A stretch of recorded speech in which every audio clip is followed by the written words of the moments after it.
بسم اللہ الرحمن الرحیم۔ السلام علیکم دوستو، دنیا بھر کی خبروں میں آج آپ سنیں گے، لیکن اس سے پہلے اگر ہو سکے تو لائک اور سبسکرائب کا بٹن ضرور دبا لیں۔ شکریہ۔ شامی صدر بشار الاسد کا طیارہ مبینہ طور پر روس جاتے ہوئے ریڈار سے غائب ہو گیا، جس کے بعد ان کی حادثے میں مارے جانے کی اطلاعات موصول ہو رہی ہیں۔ شام کے دارالحکومت دمشق میں باغیوں کے داخل ہونے سے پہلے ہی بشار الاسد ایک طیارے میں نامعلوم مقام کی جانب روانہ ہو گئے تھے۔ شامی وزیر اعظم محمد غازی الجلالی کا کہنا تھا کہ میرا بشار الاسد سے آخری مرتبہ رابطہ ہفتے کی رات کو ہوا تھا، اور جب میں نے انہیں صورتحال سے آگاہ کیا تو ان کا کہنا تھا کہ اگلی صبح اس معاملے پر بات کریں گے۔ امریکی اخبار نیو یارک ٹائمز کا کہنا ہے کہ دمشق سے فرار ہوئے، تاہم ان کی لوکیشن کے بارے میں کچھ معلوم نہیں ہو سکا۔ فلائی ریڈار 24 کے مطابق بشار الاسد فلائٹ 9218 کے ذریعے دمشق سے روانہ ہوئے۔ طیارے نے پہلے شام اور عراق کے سرحدی علاقے کی جانب اڑان بھری، پھر اچانک ان کا طیارہ بحر روم کی جانب مڑ گیا۔ 4 انجن والے بشار الاسد کے طیارے کی منزل کے بارے میں کسی قسم کی معلومات حاصل نہیں ہو سکی ہیں، تاہم ریڈار پر موجود ڈیٹا کے مطابق بشار الاسد کا طیارہ باغیوں کے زیر اثر شہر حمص سے شمال مشرق کی طرف گیا، پھر اچانک طیارے کا رخ شام کی ساحلی پٹی کی جانب موڑ دیا گیا۔ بشار الاسد کے طیارے کا جو 2 منٹ کا ریڈار ڈیٹا دستیاب ہے، اس کے مطابق بشار الاسد کے طیارے کو 8725 فٹ کی بلندی سے مسلسل نیچے کی جانب آتے دیکھا گیا۔ طیارے کی رفتار 819 کلومیٹر فی گھنٹے سے 160 کلومیٹر فی گھنٹے تک ریکارڈ کی گئی، اور پھر یہ رفتار 64 کلومیٹر فی گھنٹے تک پہنچ گئی۔ امریکی صدر ٹرمپ کا کہنا ہے کہ شام کی کشیدہ صورتحال سے امریکہ کا کوئی لینا دینا نہیں ہے، امریکہ کو شام کے تنازع میں شامل نہیں ہونا چاہیے۔ صدر ٹرمپ نے کہا ہے کہ شام میں گڑبڑ ہو رہی ہے، لیکن شام ہمارا دوست نہیں ہے، امریکہ کا اس سے کوئی لینا دینا نہیں۔ ان کا کہنا تھا کہ یہ ہماری لڑائی نہیں ہے، لڑائی اگر ہے تو ہوتی رہے، ہمیں کیا، ہمیں اس میں شامل نہیں ہونا چاہیے۔ شامی باغیوں نے شام پر قبضہ کر لیا ہے۔ اس موقع پر صوبے سویدا میں عمارت پر لگے صدر بشار الاسد کے پورٹریٹ پھاڑ دیے گئے۔ حما شہر میں بشار الاسد کے والد حافظ اسد کا مجسمہ گرا دیا گیا۔ ادھر عراقی سیکیورٹی ذرائع کا کہنا ہے کہ 2000 کے قریب شامی فوجیوں نے عراق میں پناہ لے لی ہے۔ پاکستان تحریک انصاف کے چیئرمین بیرسٹر گوہر نے عمران خان کی بہن علیمہ خان کے بیان کی تردید کر دی۔ ان سے جب سوال کیا گیا کہ علیمہ خان نے حکومت سے آپ کے مذاکرات کا ذکر کیا ہے، جس پر بیرسٹر گوہر کا کہنا تھا کہ میرا 24 نومبر یا اس سے پہلے کوئی رابطہ نہیں ہوا، حکومت سے عمران خان سے ملاقات پر کوئی بات نہیں ہوئی۔ بیرسٹر گوہر سے سوال کیا گیا کہ علیمہ خان نے کہا ہے کہ آپ نے عمران خان کی رہائی کے لیے وقت بھی بتایا۔ بیرسٹر گوہر کا کہنا تھا کہ میں نے نہ تو رہائی سے متعلق کوئی بات کی، نہ ذکر کیا، حکومت نے کبھی بھی عمران خان کی 20 دن میں رہائی کا وعدہ نہیں کیا۔ بیرسٹر گوہر کا یہ بھی کہنا ہے کہ دھرنا ختم کرنے کے بدلے عمران خان کی 20 دن میں رہائی کی بات غلط ہے۔ دوستو، یاد رہے کہ عمران خان کی بہن علیمہ خان نے کہا تھا کہ حکومت نے بیرسٹر گوہر کو کہا تھا کہ سنجانی میں بیٹھ جائیں، عمران خان کو رہا کر دیں گے۔ علیمہ خان کا کہنا تھا کہ لوگ احتجاج کے لیے آنا شروع ہوئے تو حکومت نے خوفزدہ ہو کر بیرسٹر گوہر کو بلایا تھا۔ علیمہ خان کا کہنا تھا کہ حکومت نے دباؤ میں آ کر بیرسٹر گوہر کو عمران خان سے ملاقات کے لیے جیل بھجوایا۔ حکومت نے کہا تھا کہ عمران خان کو 20 دن کے اندر رہا کر دیا جائے گا، ایسا دوستو علیمہ خان کا کہنا تھا۔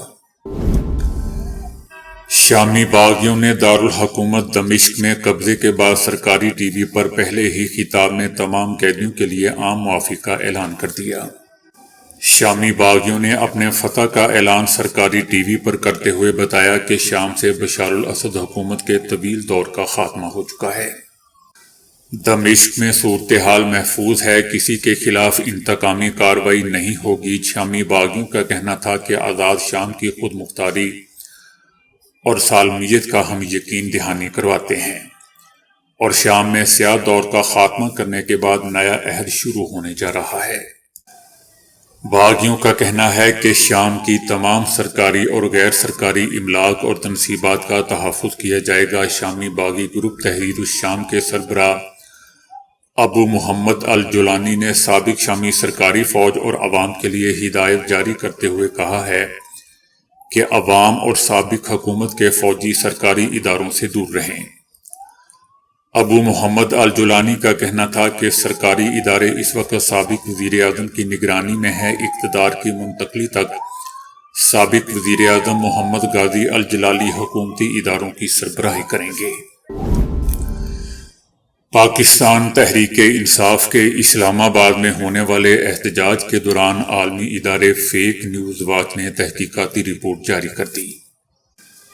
فیک نیوز واچ کی رپورٹ کے مطابق پی ٹی آئی احتجاج سے چلنے والی من گھڑت خبروں نے تباہ کن کردار ادا کیا۔ بغیر تصدیق کے خبروں کو پھیلاؤ سے پاکستان کا عالمی سطح پر چہرہ مسخ ہوا۔ رپورٹ میں بتایا گیا کہ وزیر داخلہ سے منسوب آزاد کشمیر کے شہریوں سے متعلق خود ساختہ اور خطرناک بیان زیر گردش رہا، جبکہ عمران خان کے مبینہ ویڈیو پیغام سے متعلق بھی جعلی خبریں چلتی رہیں۔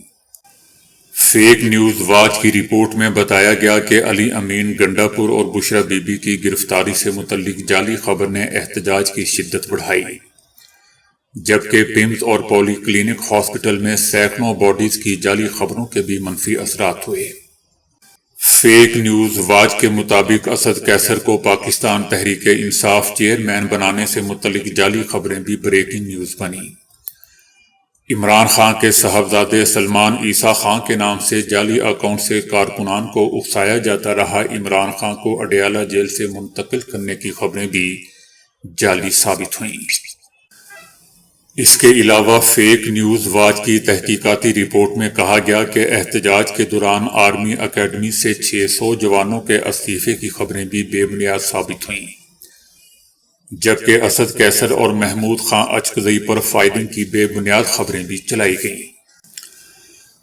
تحقیقاتی رپورٹ میں کہا گیا کہ قاسم سورنی کے عمران خان کی صحت سے متعلق بیانات کے انتہائی منفی اثرات ہوئے۔ ڈی پی او اٹل غیاث گل کی پریس کانفرنس میں بھی پی ٹی آئی احتجاج کی پرانی تصویر چلائی گئی۔ فیک نیوز واچ کی رپورٹ میں لکھا گیا کہ دوران نماز کنٹینر سے گرنے والے پی ٹی آئی کارکن کی موت کی خبریں بھی عالمی سطح پر زیر بحث رہیں۔ تاہم گرنے والے کارکن کے منظر عام پر آنے اور وزیر اعلیٰ کے پی سے ملاقات سے موت کی خبریں بھی غلط ثابت ہوگی دم توڑ گئیں۔ رپورٹ میں یہ بھی کہا گیا کہ فیک نیوز کی وجہ سے سیکیورٹی اداروں بلکہ پی ٹی آئی قیادت کو بھی شدید مشکلات کا سامنا رہا۔ فیک نیوز کے متاثرین میں حکومت، سیکیورٹی ادارے اور سیاسی جماعتیں شامل ہیں۔ پاکستان میں فیک نیوز کے سدباب سے متعلق ہنگامی بنیادوں پر اقدامات کی ضرورت ہے، ایسا دوستو فیک نیوز واچ ادارے کا کہنا ہے۔ روس کی جانب سے ایران کے راستے پاکستان تک ٹرین سروس شروع کرنے پر غور کیا جا رہا ہے۔ پاکستانی ریلوے حکام کا کہنا ہے کہ تفتان کوئٹہ ریلوے کی حالت مخدوش ہے، جس کے باعث مال بردار ٹرینیں 30 سے 40 کلومیٹر فی گھنٹے کی رفتار سے چلتی ہیں۔ کوئٹہ تفتان ریلوے سیکشن کو اپ گریڈ کرنے کا فیصلہ کیا گیا ہے۔ اپ گریڈیشن پر $700 ملین لاگت کا تخمینہ ہے۔ شام کے صدر بشار الاسد کی فوج کے خلاف لڑنے والے شامی باغیوں نے گزشتہ کئی دنوں کے اندر اہم شہروں پر قبضہ کرنے کے بعد پورے شام پر قبضہ کر لیا، اور شامی فوج بھی شہر چھوڑ کر جا چکی ہے۔ ماضی میں القاعدہ سے منسلک اس شامی باغی گروپ نے کچھ دن پہلے اپنی کارروائیاں تیز کرتے ہوئے پہلے شام کے اہم اور تاریخی شہر حلب پر قبضہ کیا، اور اس کے بعد حیات تحریر الشام کے جنگجو ہما شہر میں داخل ہوئے اور صدر بشار الاسد کی فوج کو شہر چھوڑنے پر مجبور کر دیا۔ ان تمام کارروائیوں کی قیادت ابو محمد الجولانی نے کی، جو حیات تحریر الشام کے سربراہ ہیں۔ یہ شام میں سب سے طاقتور مسلح باغی گروہ ہے۔ شامی صدر بشار الاسد کی حکومت کے خلاف لڑنے والے باغی گروہ حیات تحریر الشام کے سربراہ ابو محمد الجولانی نے گزشتہ دنوں یہ واضح اعلان کیا تھا کہ شام میں حالیہ بغاوت کا مقصد صرف صدر بشار الاسد کی حکومت کو گرانا ہے اور کچھ نہیں۔ ابو محمد الجولانی شام کی مسلح اپوزیشن تنظیم حیات تحریر الشام کے سربراہ ہیں۔ ان کا اصل نام احمد حسین الشورا ہے اور وہ 1982 میں سعودی عرب کے دارالحکومت ریاض میں پیدا ہوئے۔ ان کے والد ایک پیٹرولیم انجینئر تھے۔ ان کا خاندان 1990 میں شام واپس آ گیا، جہاں وہ دمشق کے قریب آباد ہوئے۔ دمشق میں گزرے وقت کے بارے میں ان کے حوالے سے زیادہ معلومات دستیاب نہیں ہیں، لیکن یہ معلومات ہیں کہ 2003 میں وہ عراق منتقل ہو گئے، جہاں انہوں نے اسی سال امریکہ کی جارحیت کے خلاف مزاحمت کے طور پر القاعدہ میں شمولیت اختیار کی۔ بعد میں ابو محمد الجولانی کو 2006 میں عراق میں امریکی افواج نے گرفتار کر لیا اور 5 سال تک قید میں رکھا۔ رہائی کے بعد الجولانی کو شام میں القاعدہ کی ذیلی تنظیم النصرہ فرنٹ قائم کرنے کی ذمہ داری سونپی گئی، جس نے خاص طور پر عدلب میں مخالف قوتوں کے زیر کنٹرول علاقوں میں اپنا اثر بڑھایا۔ ابتدائی سالوں میں الجولانی نے ابو بکر البغدادی کے ساتھ کام کیا۔ اپریل 2013 میں البغدادی نے اچانک اعلان کیا کہ ان کی تنظیم القاعدہ سے تعلق ختم کر رہی ہے اور شام میں پھیل رہی ہے۔ تاہم الجولانی نے اس تبدیلی کو مسترد کر دیا اور القاعدہ کے ساتھ اپنی وفاداری برقرار رکھی۔ 2014 میں اپنے پہلے ٹیلی ویژن انٹرویو میں الجولانی نے الجزیرہ کو بتایا تھا کہ شام کو اسلامی قانون کے تحت لایا جانا چاہیے اور ملک کی اقلیتوں کو قبول نہیں کیا جائے گا۔ دوستو، یاد رہے کہ شام میں 16% شیعہ مسلک سے لوگ تعلق رکھتے ہیں، جبکہ 74 سنی سے۔ تاہم وقت گزرنے کے ساتھ ساتھ الجولانی اس منصوبے سے دور ہوتے نظر آئے اور اس کی بجائے وہ شام کی سرحدوں کے اندر اپنے گروپ کو مضبوط بنانے میں توجہ مرکوز کرتے دکھائی دیے۔ پھر جولائی 2016 میں شامی شہر حلب حکومت کے قبضے میں چلا گیا اور وہاں موجود مسلح گروہ عدلب کا رخ کرنے لگے۔ 2017 کے اوائل تک ہزاروں جنگجو حلب سے فرار ہو کر عدلب پہنچے اور الجولانی نے اعلان کیا کہ ان کے گروپوں میں سے کئی کو اپنے گروپ کے ساتھ ضم کر دیا گیا ہے اور اسے حیات تحریر الشام کا نام دیا گیا۔ باغی گروہ حیات تحریر الشام کا واضح مقصد دوستو شام کو صدر بشار الاسد کی آمرانہ حکومت سے آزاد کروانا تھا، ملک سے ایرانی ملیشیاؤں کو نکالنا، ایک اسلامی قانون کے تحت ریاست قائم کرنا تھا۔ گزشتہ دنوں ابو محمد الجولانی نے شام کے ایک نامعلوم مقام سے امریکی میڈیا کو دیے گئے انٹرویو میں کہا تھا کہ اس حکومت یعنی بشار الاسد کی حکومت کی شکست کے بیج ہمیشہ سے اس کے اندر تھے۔ ایران نے اس حکومت کو بحال کرنے اور اس کے لیے مزید وقت لینے کی کوشش کی، جبکہ روس نے بھی اسے سہارا دینے کی کوشش کی، مگر حقیقت یہی ہے کہ بشار الاسد حکومت کی موت ہو چکی ہے۔ ابو محمد الجولانی نے ملک سے غیر ملکی افواج کے انخلاء کی خواہش کا اظہار کرتے ہوئے کہا تھا کہ میرا خیال ہے کہ جیسے ہی موجودہ حکومت گرے گی تو غیر ملکی افواج کی شام میں ضرورت نہیں رہے گی، ہر کسی کو یہاں سے نکل جانا چاہیے۔ بعض اوقات سر میں درد بھوک لگنے کی وجہ سے شروع ہو جاتا ہے، ایسا زیادہ دیر کھانا نہ کھانے یا ناشتہ نہ کرنے سے ہوتا ہے۔ یونیورسٹی آف میلبورن آسٹریلیا میں ہونے والی ایک سائنسی تحقیق میں انکشاف ہوا ہے کہ بھوک سر درد میں 31% سبب بنتا ہے۔ دیگر وجوہات میں تھکاوٹ، غصہ، موسم کا بدلنا، سفر کرنا، شور کا ہونا اور نیند مکمل نہ کر سکنا وغیرہ شامل ہیں۔ اس کے علاوہ سر میں درد ہونے کی متعدد اسباب ہیں، جیسے کہ جسم میں پانی کی کمی، کیلوریز کی کم مقدار اور جسم میں گلوکوز کی کمی۔ ہمارے دماغ کو جب گلوکوز کی مکمل مقدار نہیں ملتی تو دماغ مخصوص ہارمونز ریلیز کرتا ہے۔ دماغ کے ان ہارمونز کو ریلیز کرنے کے بعد ان کے منفی اثرات میں سر درد ہوتا ہے۔ اسی طرح تھکاوٹ کا احساس، سستی اور متلی وغیرہ ہونے لگتی ہے۔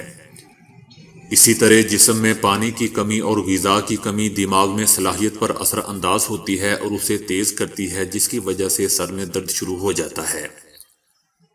تناؤ کا شکار افراد اور شوگر کے مریضوں کو سر کا درد زیادہ شدت سے ہوتا ہے۔ بھوک کی وجہ سے ہونے والے سر درد میں پیشانی کے دونوں اطراف میں دباؤ کے احساس کے ساتھ درد ہوتا ہے۔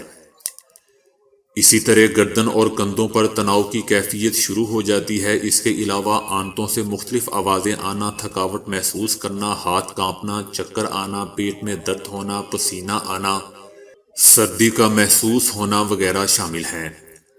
تحقیق سے یہ معلوم ہوا ہے کہ سر کا درد ہاضمہ میں خرابی کی وجہ سے بھی ہو سکتا ہے، لیکن اس کا قطعی یہ مطلب نہیں ہے کہ سر کا درد صرف بھوک کی وجہ سے ہی ہوتا ہے۔ اس لیے اگر آپ کو سر کا درد ویسے محسوس ہو رہا ہے اور کافی وقت سے ٹھیک نہیں ہو رہا تو ڈاکٹر سے رجوع کریں، بلکہ لازمی رجوع کریں۔ برطانوی ماہرین کا کہنا ہے کہ شوگر کے مریضوں کو رات میں جلدی سو جانا چاہیے تاکہ ان میں یہ بیماری بہتر طور پر کنٹرول میں رہے۔ یہ بات انہوں نے شوگر کے 635 مریضوں کا مطالعہ کرنے کے بعد کہی ہے، جن کی عمریں 55 سے 72 سال کے درمیان تھیں، جبکہ ان میں سے بھی تقریباً 1/3 تعداد خواتین کی تھی۔ تحقیق میں یہ بات سامنے آئی کہ شوگر کے وہ مریض جو رات کو دیر سے سوتے ہیں اور صبح دیر سے اٹھتے ہیں، نہ تو انہیں ورزش کرنے کا مناسب وقت مل پاتا ہے اور نہ ہی وہ شوگر کنٹرول کرنے کی دیگر احتیاطی تدابیر پر کوئی خاص توجہ دے پاتے ہیں۔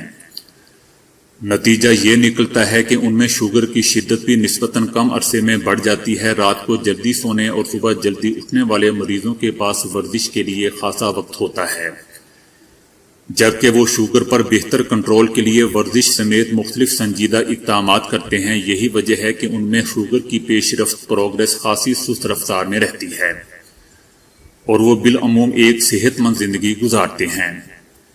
ڈاکٹرز کے مطابق شوگر کے بہتر کنٹرول میں دواؤں اور احتیاط کے علاوہ روزانہ ورزش کا کردار بھی بہت اہم ہے، چاہے وہ روزانہ آدھے گھنٹے کی چہل قدمی کی صورت ہی میں کیوں نہ ہو۔ Research journal BMJ open diabetes research and care کے ایک حالیہ شمارے میں آن لائن شائع ہونے والی اس تحقیق کا مطلب بہت واضح ہے۔ اگر آپ بھی شوگر کو بہتر انداز میں قابو کرنا چاہتے ہیں تو رات کو جلدی سونے اور صبح جلدی اٹھنے کی عادت ڈال لیجیے۔ تو دوستو، ابھی کے لیے اتنا ہی۔ ویڈیو کو لائک اور شیئر کرنے کا بہت بہت شکریہ۔